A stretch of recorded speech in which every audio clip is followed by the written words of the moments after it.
Puluhan sepeda motor ini diamankan oleh tim gabungan TNI dan Polri saat operasi gabungan yang dilakukan di kawasan Ulelu, Banda Aceh. Sepeda motor yang terjaring rata-rata memakai knalpot brong yang dipakai untuk aksi balap liar.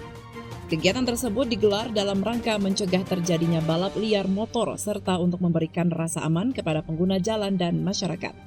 Kasat Lantas Polresta Banda Aceh Kompol Sukirno mengatakan ada sekitar 24 unit kendaraan yang diamankan di halaman Polresta Banda Aceh. Kendaraan yang diamankan selain memakai knalpot brong juga tidak memiliki surat-surat lengkap berkendara. Melaksanakan patroli menindaklanjuti permintaan masyarakat di daerah-daerah yang rawan balap liar, terutama yang sering di daerah tempat wisata Pelabuhan Ulele, menemukan kendaraan balap liar sehingga kami amankan sebanyak ada 24 unit.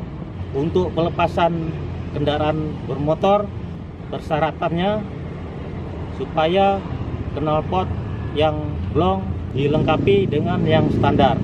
Guna menciptakan kenyamanan dan memelihara Kamtibmas dalam wilayah hukum Polresta Banda Aceh, Sukirno menerangkan patroli serupa akan terus dilakukan menjelang masuknya bulan suci Ramadan maupun saat bulan suci Ramadan. Dari Banda Aceh, Lala Nurmala melaporkan untuk Puja TV Aceh.